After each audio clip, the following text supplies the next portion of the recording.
Well, and just like that, we're going to bring in the man himself, sports director Nick Carboni, because we've got even more to talk about, coming off of the actual pick itself. Now we have the introductions, right? We get to meet TMac, if you will. Yeah, and this started with the Panthers drafting Bryce Young a couple of years ago. They brought him in the next day and had a big to-do with fans and banging the keep pounding drum, and ownership was there. So they did that with Tetairoa McMillan today, and we did get official clarification. He doesn't want to be called Tet.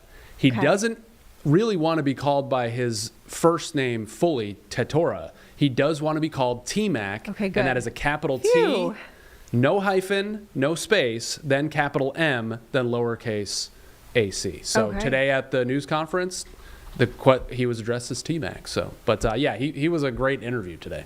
Fabulous. I mean, I watched, obviously, when we had our draft special on last night, his first media offering where he did the Zoom. And I just got so much great personality from him. I love, he talked about the lay and his culture. Yes, and that was great. He gave one to Coach Dave Canales today, who gave him one back. So when you see T-Mac's sound bites on our news, on our streaming today and tonight, that lay that he's wearing is actually from head coach Dave Canales, which I thought was a nice gesture. Yeah, I mean, the other thing that kind of caught my interest when hearing him speak, and I don't know if he was able to elaborate it on, on some more, but we heard him talking about Bryce. Yeah, so last night. They're both Southern California kids. They went to high schools not far from each other. There's a bit of an age difference, obviously, but this entire lead up to the draft, everybody thought the Panthers were going defense. Mm-hmm. Everybody thought they were taking Jalen Walker from Salisbury. So the Panthers played this really close to the vest, and T-Mac revealed to us last night that he and Bryce actually worked out and threw the ball together a couple of weeks ago. So these guys have a connection. Bryce absolutely gave his opinion and, his kind of, reference, I guess, if you will, to the Panthers decision makers. I think they liked him anyway, but that was helpful, and they have a connection. Bryce came and greeted him today on the field as he got there. Yeah, that's definitely an interesting dynamic to learn about, kind of the backstory there. And I mean, you talked about this, at length, leading up to the draft itself, how everyone did think that it was going to go defense. And I mean, I saw all the mock drafts too, and what they were saying. So I guess as far as like bigger picture, as someone who has now followed Panthers moves now for a while, including recent weeks. I mean, if you look at the offseason moves that they made too, I mean, what are you looking at now, and what do you think about the bigger picture now of what we're seeing, both now on offense and defense, including not only this pick that they made, but the moves that were made in the offseason? Well, in free agency, they spent just about every dime except for running back Rico Dowdle on the defense. Yeah. And I don't think by any means they're done there. I mean, general manager Dan Morgan is a former Pro Bowl linebacker for the Panthers. He had to be gritting his teeth last year watching that defense be historically bad for 17 games. So I think they will address defense in a big way. They still have 8 picks as it stands right now in this draft. I think they will move up tonight earlier in the second round because there's a collection of edge rushers, safeties, corners, and linebackers, some of which could have very well been first-round picks that are still sitting there. So I'm not sure they're going to wait 25 picks until tonight. So defense was clearly the issue with the team last year, but it wasn't like the receiver room was as refined as they wanted to be as well.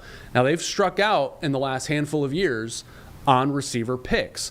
Jury is still out on Xavier Legette, who they picked in the first round last year. Right. I don't think they wanted to be in a position, Vanessa, to pick another first-round receiver this year, but Legette didn't show them enough to show that he is the number 1 receiver for a long time. He can still be good. And also, at number 8, didn't really love the defensive guys they saw, because it's all about value, where you're picking somebody. They may have loved Jalen Walker later, but not at number 8. At number 8, they went with a very gifted athlete who can make a difference on the offensive side of the ball and help Bryce Young, because ultimately, if Bryce Young doesn't go, this team, this franchise doesn't go, and head coach, GM maybe they go. So that's a big thing. Yeah, I guess that is kind of, when we think about, maybe largely we are surprised by this pick in this direction, but I think ultimately what it says about is just putting the pieces around Bryce to make sure that there is more success, which I guess could only be a good thing, right? I mean, we want this to work. We need this to work. Yeah, and it's an offensive league. The Panthers have an offensive-minded head coach. He cares about the defense, certainly, but Dave Canales,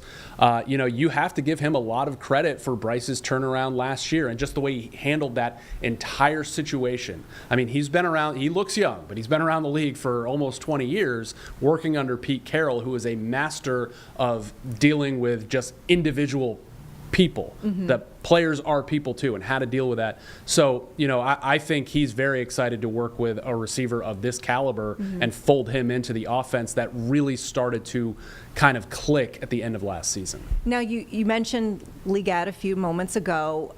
Obviously, there's a dialogue that's happening now about, what the dynamic now looks like with all the pieces of the puzzle and where do people fit now. Yeah. So, I mean, do you have any takes on that? What do you think about the chatter that we're hearing? The best case scenario for the Panthers is that Leggett starts on one side and McMillan starts on the other side. I mean, they're both big-bodied athletic receivers who can go up and get the ball even if they're well covered. They're both supposed to be excellent at contested catches. We saw a lot of that from Leggett in college, didn't see it last year. And I think one of the things with Leggett last year was that I think he got a little down on himself because he cares. I think when he had drops, when he had injuries, when it wasn't going well, he was unable to bounce back as quickly as possible. And the other thing that went against him, some of his drops were in such big moments. They were tough catches. Think about the one at Philadelphia. But they were in such big moments that they are so glaring and so noticeable. And then your coach is like, you got to make that catch in this league.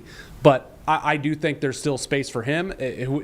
Best case scenario is that they're both out there. They're both making big plays at the same time for Bryce Young. So by no means is it, I don't know if they ever expected Leggett to be like an all-pro receiver, but they moved up into the first round because they really liked him and what he can do. I think Tet I think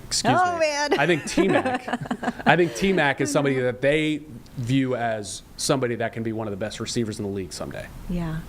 Well, you alluded to this, the fact that there's still some decisions to be made. We've got, a couple more rounds to get through. So I guess thoughts on where we go from here. Yeah, it's funny because so last year was general manager Dan Morgan's first draft as the general manager, and he traded, I think, around every single pick that he had. So I think that was part of the other surprise last night. Like we called him Trader Dan last year. We are just used to him trading, but I think we're going to see a little Trader Dan tonight. So they've got 57 in the second round. They've got a handful of third and fourth round picks, and fifth, fourth and fifth especially.